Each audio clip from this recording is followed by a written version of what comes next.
students. Today we discuss about most important topic of chapter number 4, chemical bonding and molecular structures, which is VSEPR principle. So first off, limitations of Lewis concept. तो students, Lewis concept जो molecules है उनके shape के बारे में कुछ नहीं बताता. तो यहाँ पे लिखा है Lewis concept is enable to explain the shape of molecule. Molecule के शेप के बारे में कुछ भी एक्सप्लेन नहीं कर रहा है. सो अभी हमें एक नया थियरी यहाँ पे चाहिए जो मॉलिक्यूल के शेप के बारे में हमें कुछ बेसिक इंफॉर्मेशन देता है. तो वही थियरी का नेम है valence shell electron pair repulsion, जिनको शॉर्ट में हम कहेंगे VSEPR principle, valence shell electron pair repulsion. तो फर्स्ट ऑफ ये थियरी कौन से साइंटिस्ट ने दी है, ये पॉइंट यहां दिया है.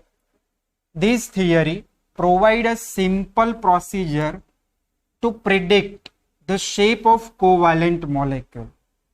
ये थियरी हमें कोवैलेंट मॉलिक्यूल के लिए सिंपल शेप की इंफॉर्मेशन देता है. Sidgwick and Powell propose the simple theory based on the repulsive interaction of the electron pair in valence shell. कोई भी मॉलिक्यूल का लुईस डॉट रिप्रेजेंटेशन करेंगे तब उनकी वैलेंस शेल में कुछ लॉन पेयर ऑफ इलेक्ट्रॉन्स रहते हैं, बॉन्डिंग पेयर ऑफ इलेक्ट्रॉन्स रहते हैं. वो इलेक्ट्रॉन से हम यहां मॉलिक्यूल का कुछ शेप प्रिडिक्ट कर सकते हैं. तो सिडविक एंड पोवेल नाम के दो साइंटिस्ट ने सिंपल थियरी दी थी जो किनके बेस थी, वैलेंस शेल में जो इलेक्ट्रॉन पेयर है उनके बिटवीन जो रिपल्शन होगा उनके ऊपर बेस्ड थियरी थी. So this theory is known as VSEPR theory. Now main postulates of this theory, ये थियरी के मेन पोस्टुलेट्स यहां पे दिए हैं. तो फर्स्ट मैं आपको बात बता दूं, कोई भी मॉलिक्यूल का शेप किसके ऊपर डिपेंड होगा, तो वो मॉलिक्यूल में जो सेंट्रल एटम है वो सेंट्रल एटम पे कितने इलेक्ट्रॉन पेयर है इनके ऊपर डिपेंडेंट होगा. ये हुआ पोस्टुलेट नंबर 1. फॉर एग्जाम्पल, मान लो मेरे पास वाटर मॉलिक्यूल है. So oxygen, hydrogen, hydrogen. Oxygen के वैलेंस शेल इलेक्ट्रॉन 6, 1 2 3 4 5 6. हाइड्रोजन के वैलेंस शेल इलेक्ट्रॉन्स कितने होते हैं, 1. देखो ये बॉन्ड हुआ, ये बॉन्डिंग इलेक्ट्रॉन्स हो गए, ये भी बॉन्ड हुआ, ये भी बॉन्डिंग इलेक्ट्रॉन्स, और ये यहां पे क्या है, नॉन बॉन्डिंग इलेक्ट्रॉन्स, जिन्हें हम लॉन पेयर भी कहते हैं. लॉन पेयर और non bonding electrons, non bonding पैर भी कह दो, 2 इलेक्ट्रॉन्स हो इसीलिए पैर. क्लियर. और ये यहां पे क्या है, बॉन्डिंग.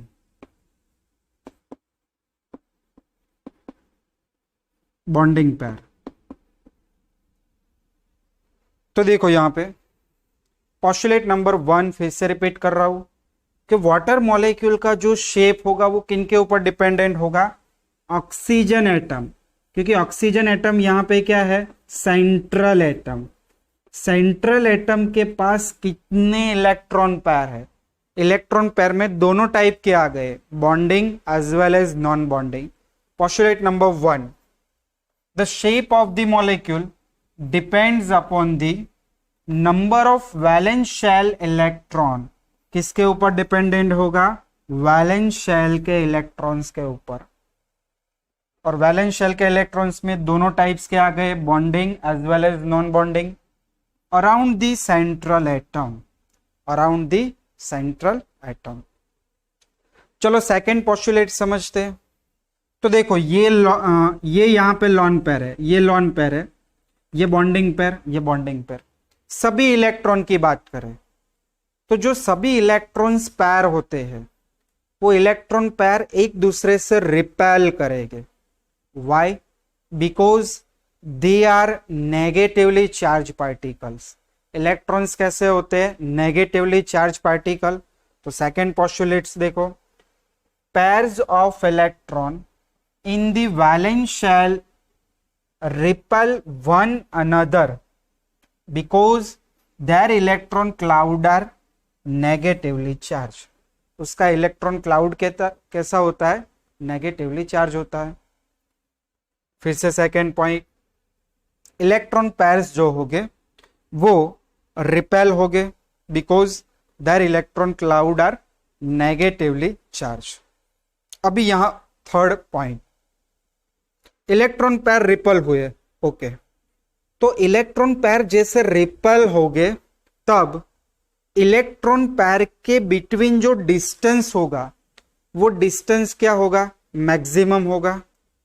और इलेक्ट्रॉन पेयर के बिटवीन जो रिपल्सिव फोर्स होगा वो मिनिमाइज होगा। सो यहां पे postulate number 3, electron pairs occupy या arrange in a space due to repulsive force decrease होना है, और जो दोनों के बिटवीन डिस्टेंस है वो डिस्टेंस क्या होगा? मैक्सिमाइज होगा। तो देखो, this pair of electron tend to occupy such position in space that minimize repulsion.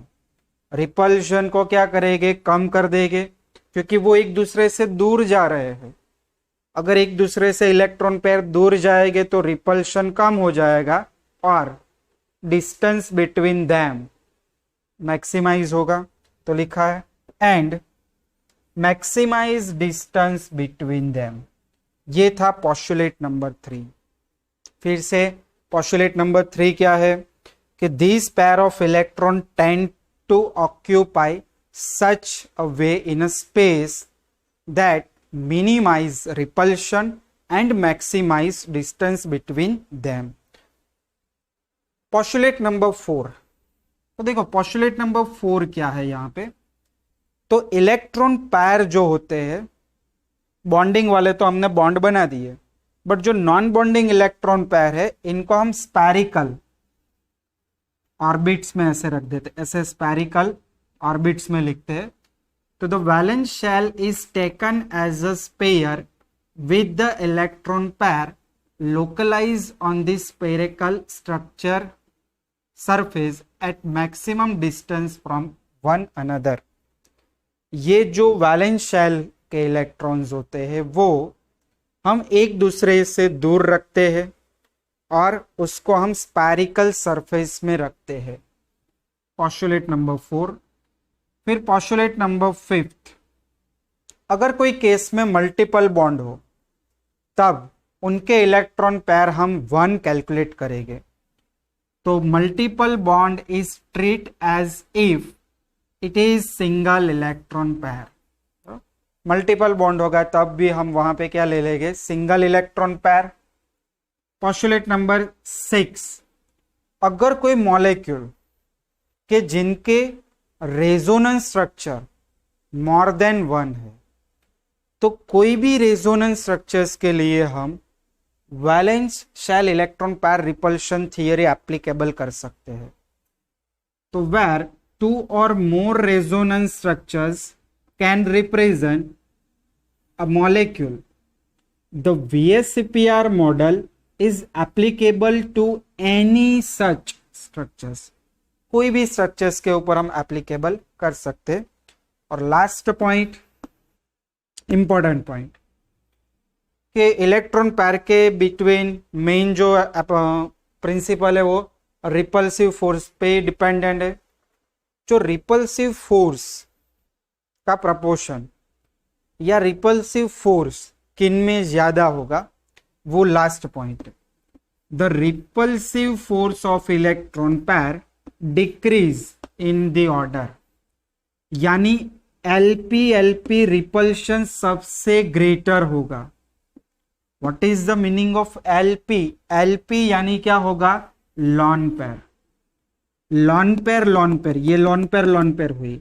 Lone pair में सबसे ज्यादा रिपल्शन होगा। फिर लॉन पेयर बॉन्डिंग पेयर, फिर बॉन्डिंग पेयर और बॉन्डिंग पेयर। तो ये है एक order, decreasing order of repulsive force.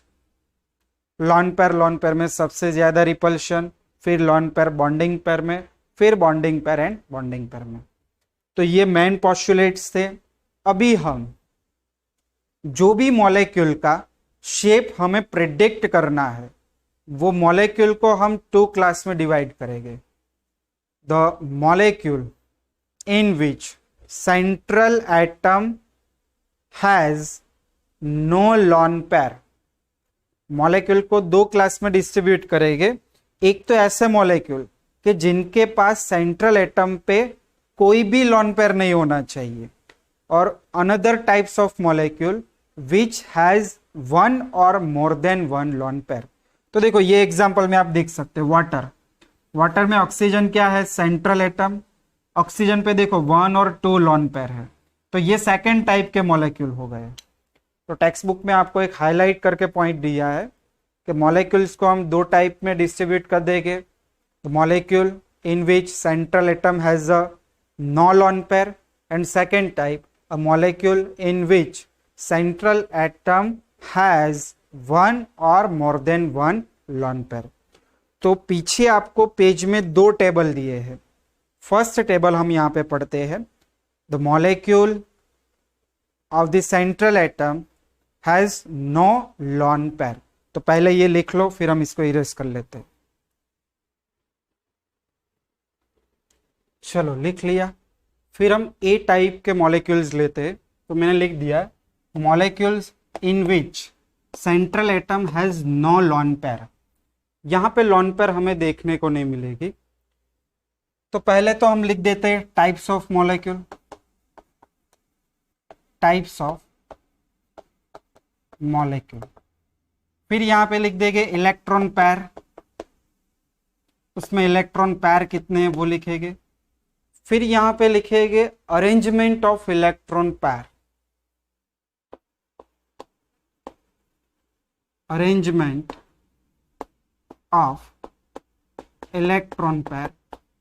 फिर लिखेंगे मॉलिक्यूल जियोमेट्री या जियोमेट्री ऑफ मॉलिक्यूल,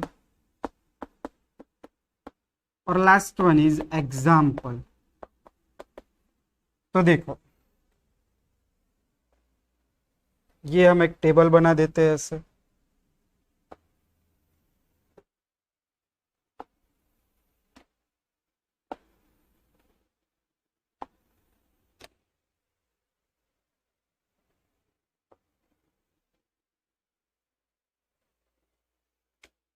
देखो हमें AB2, AB3, AB4, AB5 and AB6 5 types के मॉलिक्यूल देखने हैं। तो पहले मैंने ले लिया AB2। सभी मॉलिक्यूल्स में A is a central atom और B is a another atom. देखो इसमें बॉन्डिंग इलेक्ट्रॉन पेयर कितने हो गए? 2। तो यहां पे इलेक्ट्रॉन पेयर मैंने लिख दिए 2। इनका अरेंजमेंट ऐसे होगा, A is a central atom, A, फिर यहां पे इलेक्ट्रॉन, ये इलेक्ट्रॉन पेयर है और बॉन्डिंग इलेक्ट्रॉन, इसमें लॉन पेयर 0 है। सभी मॉलिक्यूल्स में लॉन पेयर नहीं होंगे। अगर मैं इसका बॉन्ड एंगल बात करूं तो लीनियर मॉलिक्यूल है, और लीनियर मॉलिक्यूल के लिए बॉन्ड एंगल कितना होगा? 180 लीनियर। और इसको हम जियोमेट्री में ऐसे दिखा सकते, A बॉन्ड B लीनियर। और इनके एग्जाम्पल में BeCl2, HgCl2, ये हुआ फर्स्ट एग्जाम्पल।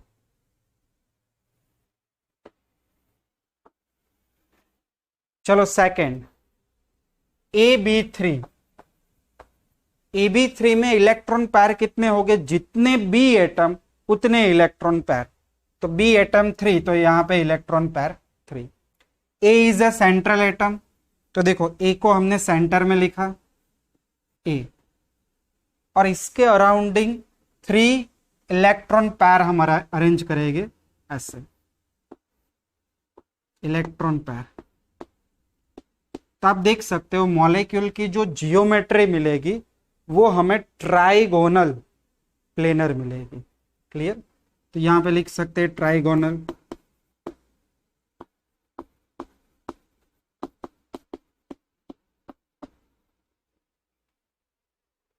अभी देखो बॉन्ड एंगल, तो बॉन्ड एंगल इसका होगा 120। जियोमेट्री ऑफ मॉलिक्यूल ए और 3b एटम, तो ऐसे जियोमेट्री हमें मिलेगी ट्राइगोनल प्लेनर। एग्जाम्पल में आएगा BF3। ये सभी के लुईस डॉट स्ट्रक्चर्स आप बना सकते हो। सभी में जो सेंट्रल एटम है, ये बेरिलियम, मर्क्यूरी, बोरॉन, उनमें लॉन पेयर 0 होगा। सेकेंड एग्जाम्पल,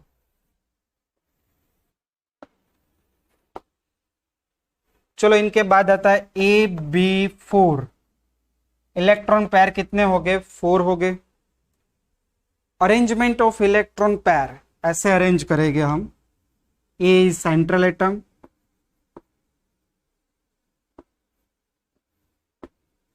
1 2 3 और 4, और ये जो जियोमेट्रिकल शेप मिलेगा वो टेट्राहाइड्रल शेप, तो यहां पे लिख सकते हैं टेट्राहाइड्रल। और इसका अरेंजमेंट ऐसे हम दिखा सकते, ए बी बी बी और बी, सबको जोड़ दो तो एक आपको जियोमेट्री मिलेगी कुछ ऐसे। क्लियर? ये है टेट्राहाइड्रल शेप, यहां पे लिखा ही है। और इनके एग्जाम्पल में मीथेन, फिर अमोनियम आयन NH4+, ये सारे हैं टेट्राहाइड्रल मॉलिक्यूल्स। चलो AB4, इनके बाद आएगा AB5। AB5 में central atom A, electron pair कितने हो गए? 5। तो अभी मुझे ए के आसपास 5 इलेक्ट्रॉन पैर अरेंज करने हैं। तो देखो इसका शेप ट्राइगोनल पिरामिडल है। 2 पिरामिडल बनते हैं इसलिए बाई पिरामिडल हम कहेंगे। पहले तो 3 इलेक्ट्रॉन पैर एक ही प्लेन में अरेंज करो, तो देखो ऐसे हम दिखा सकते हैं 1 2 और 3। ये एक ट्राइगोनल प्लेनर हुआ। एक इलेक्ट्रॉन पैर ऊपर लिखो और एक इलेक्ट्रॉन पैर नीचे लिखो, तो ये जियोमेट्री को हम क्या कहते हैं? Trigonal planar structure. चलो इनका अरेंजमेंट ए, फिर मैं यहां पे आपको दिखाता हूं बी, तीनों बी को जोड़ दो ऐसे, तो ट्राइगोनल, एक बी ऊपर और एक बी नीचे। अभी देखो मैं आपको अलग चौक से दिखाता हूं ऐसे, 1 पिरामिड और सेकेंड 1 पिरामिड। तो यहां पे इनकी जियोमेट्री को हम कहेंगे ट्राइगोनल बाय पिरामिडल। क्लियर? देखो बॉन्ड की बात करें, ऊपर में बॉन्ड हमें लिखना है 109.5 डिग्री। इनमें देखो बॉन्ड कैसे लिखेंगे मैं आपको दिखा दूं। ये ट्राइगोनल, इनका जो बॉन्ड होता है वो 120 होगा, और जो पिरामिड बनता है वो प्लेन को परपेंडिकुलर बनता है, इसीलिए प्लेन और परपेंडिकुलर ये बॉन्ड की अगर मैं बात करूं तो ये 90 डिग्री होगा। चलो इनके एग्जाम्पल में हम देखो, बेरिलियम, बोरॉन, कार्बन, कार्बन के बाद क्या आता है? सिलिकॉन, बराबर, फिर फॉस्फोरस। तो इनका एग्जाम्पल एक है वेल नोन PCl5, फॉस्फोरस का एक कंपाउंड PCl5। चलो इनके बाद लास्ट मॉलिक्यूल AB6, इसमें इलेक्ट्रॉन पैर कितने हो गए? 6 इलेक्ट्रॉन पैर हमें कैसे अरेंज करने हैं? ए एटम आपका सेंट्रल में, 4 इलेक्ट्रॉन पैर आप एक प्लेन में डाल दो, यानी मिल जाएगा आपको स्क्वायर, और एक इलेक्ट्रॉन पैर ऊपर और एक नीचे। सभी इलेक्ट्रॉन पैर को जोड़ने पे आपको ऑक्टाहाइड्रल जियोमेट्री मिलेगी। देखिए कैसे। तो ए,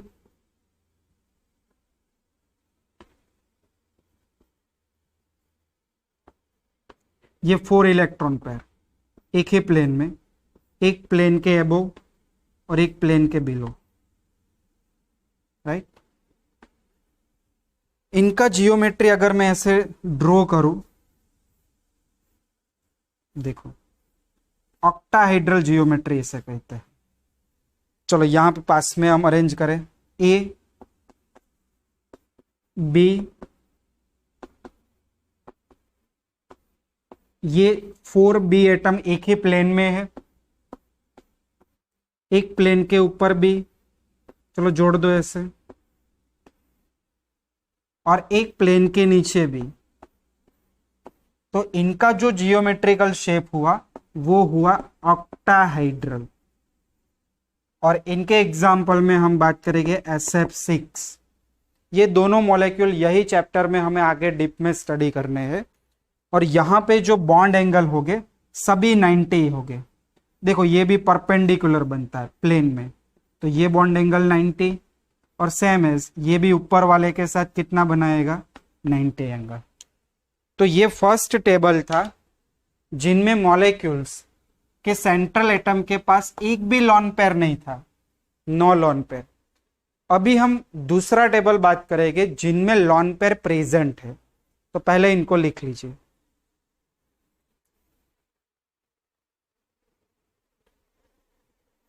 देखो फिर यहां पे आएगा बी टाइप। बी टाइप में molecule in which central atom has 1 और मोर देन 1 लॉन पेयर। तो अभी मैं आपको जो भी स्ट्रक्चर्स दूंगा वहां पे मैं ई लिखूंगा, ई यानी होगा लॉन पेयर। तो first type of molecule AB2 A2, पहले E1 लेते हैं फिर E2, E और सेकेंड लेंगे E2। देखो इसमें हम अगर पहले बात करें लॉन पेयर, LP यानी लॉन पेयर, 1E यानी 1 लॉन पेयर, और बॉन्डिंग पेयर 2। क्लियर? अभी मैं अरेंजमेंट करता हूं इलेक्ट्रॉन पेयर का। तो A इज अ सेंट्रल, और इनका अरेंजमेंट कैसा आएगा? तो AB3 टाइप का आएगा। चलो AB3 मॉलिक्यूल यानी ट्राइगोनल प्लेनर। तो ऐसे ही हम इसको अरेंज करेंगे, A और यहां पे 1 लॉन पेयर और बॉन्डिंग पेयर और बॉन्डिंग पेयर, ये लॉन पेयर है। क्लियर? अभी आपको मॉलिक्यूल का शेप, तो मॉलिक्यूल का शेप यहां पे आपको मिल रहा है बैंड, BENT, बैंड। देखो आपको मॉलिक्यूल के शेप जब चेक करते हो तब लॉन पेयर कंसिडर नहीं करना है। तो ये कैसा हुआ? बैंड शेप हुआ। इनके एग्जाम्पल, तो एग्जाम्पल में SO2, ओजोन, ये फर्स्ट हुआ कंप्लीट। चलो second AB2 E2, AB2 E लिया फिर AB2 E2। तो इसमें पहले लॉन पेयर, तो लॉन पेयर 2, बॉन्डिंग पेयर भी 2। अगर मैं 2 और 2 मिला दूं तो 4 इलेक्ट्रॉन पेयर हम स्पेस में अरेंज करेंगे। तो इनका जियोमेट्री AB4 टाइप का होगा, यानी टेट्राहाइड्रल अरेंजमेंट करनी है हमें। तो A टेट्राहाइड्रल में 1 लॉन पेयर, 2 लॉन पेयर, ऐसे मैंने दिखा है। फिर यहां पे ये बॉन्डिंग पेयर और ये भी बॉन्डिंग पेयर। क्लियर? ये हुआ अपना AB2 E2। अगर इसकी मैं जियोमेट्री की बात करूं तो इनका भी शेप आपको बेंट ही मिलेगा। देखो ये इसको कंसिडर मत करो, ओनली बॉन्डिंग पेयर को ही कंसिडर करके हम शेप लिखेंगे, तो बेंट शेप इनमें भी हम कहेंगे। क्लियर? या एंगुलर भी कह सकते हैं, एंगुलर। और इनका example water molecule H2O। Clear? चलो मॉलिक्यूल नंबर 3, अभी मैं लिखू यहां पे AB3E। AB3E में लॉन पेयर कितने हैं? 1। बॉन्डिंग पेयर कितने हैं? 3। टोटल इलेक्ट्रॉन पेयर कितने हुए? 4। 4 इलेक्ट्रॉन पेयर, यानी यही टाइप की अरेंजमेंट, ऐसे ही हम इसको अरेंज करेंगे। ओके, तो यहां पे मैंने लिख दिया A सेंट्रल, फिर इसके आसपास 3 B, और तो ऐसे में लिखू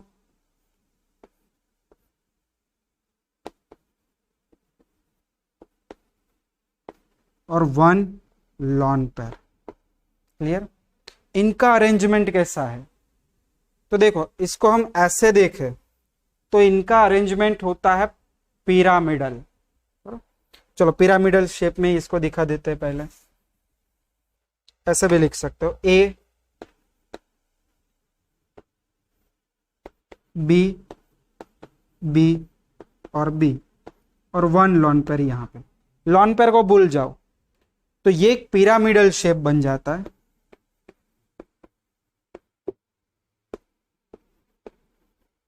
पिरामिडल शेप, इनके एग्जाम्पल में well known example ammonia NH3। चलो इनके बाद 4th नंबर, तो 4th नंबर में आपको यहां पे E2 करना है, AB3E2।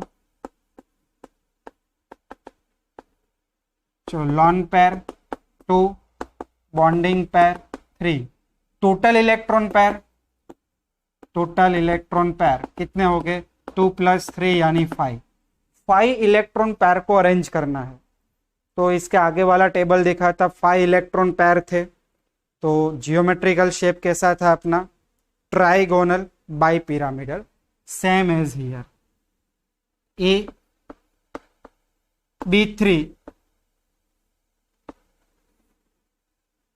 मैं ऐसे बना रहा हूं, ये B और B, और 2 लॉन पेयर यहां पे लिख रहा हूं। तो देख सकते हो आप, इसको मैंने अगर जोड़ दिया ऐसे, तो ट्राइगोनल बाई पिरामिडल अरेंजमेंट हुई इलेक्ट्रॉन पेयर की। अगर ये मॉलिक्यूल की मैं जियोमेट्री की बात करूं तो लॉन पेयर को आप भूल जाओ, तो इनका शेप आपको मिलेगा बेंट टी जैसा। इसको ऐसा कर दो तो इनका शेप आपको कैसा मिलेगा? बेंट टी जैसा। बेंट क्यों होता है? इनका रीजन है ये इलेक्ट्रॉन पेयर, ये लॉन पेयर इलेक्ट्रॉन जो है वो रिपल्शन करेगा, जिनके कारण ये बॉन्ड थोड़ा कम होगा और ये जो शेप है वो मिलेगा बेंट टी शेप। क्लियर? और इनके मॉलिक्यूल में हम लिख सकते हैं ClF3 क्लोरीन और 3 फ्लोरीन। तो ये इनका एग्जाम्पल हुआ। चलो इनके बाद 5th number AB4E, lone pair 1, bonding pair 4, total electron pair 5। तो यही अरेंजमेंट होगी 5 इलेक्ट्रॉन पेयर से। तो देखो ऐसे हम अरेंज करते हैं। अभी A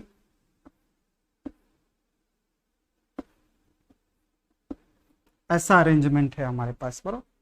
4 बॉन्डिंग 1 2 3 4, और ये है लॉन पेयर। इनका जब हम जियोमेट्रिकल शेप मॉलिक्यूल का देखें तो लॉन पेयर को हटा दो तो ये बन जाएगा सीसो टाइप, ऐसा बनेगा। देखो A B B B और B, तो देखो ये दोनों इसके स्टैंड और ये बेंच, यानी एक सीसो टाइप का शेप मिला, तो सीसो। क्लियर? इनके एग्जाम्पल में हम लिख सकते हैं BrF4, ब्रोमीन और फ्लोरीन एटम।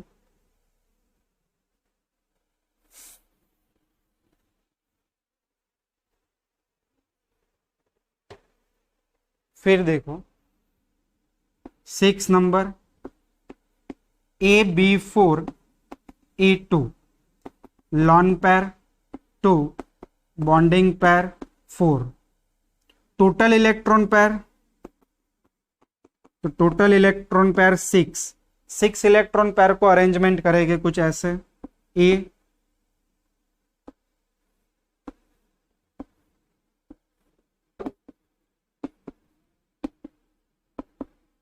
ये बॉन्डिंग पेयर सभी और ये लॉन पेयर।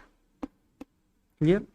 अभी इनका अरेंजमेंट देखें तो ये लॉन पेयर को भूल जाओ, तो ये होगा एक square planar structure, square planar structure. और इनके एग्जाम्पल में आएगा xenon tetrafluoride XeF4। Xenon tetrafluoride molecule में आपको जेनॉन के आसपास 2 लॉन पेयर और 4 बॉन्डिंग पेयर मिलेंगे। Last example, last molecule AB5E। AB5E में lone pair 1 bonding pair 6 total electron pair 6। तो इनका अरेंजमेंट A B और B और ये लॉन पेयर। तो देखो इनका अरेंजमेंट होता है प्लेनर पिरामिडल, स्क्वायर प्लेनर, इनके ऊपर एक पिरामिडल। इनके एग्जाम्पल में आप लिख सकते हो BrF5। तो ये था second molecule in which central atom has 1 और मोर देन 1 लॉन पेयर। लिख लो इनको।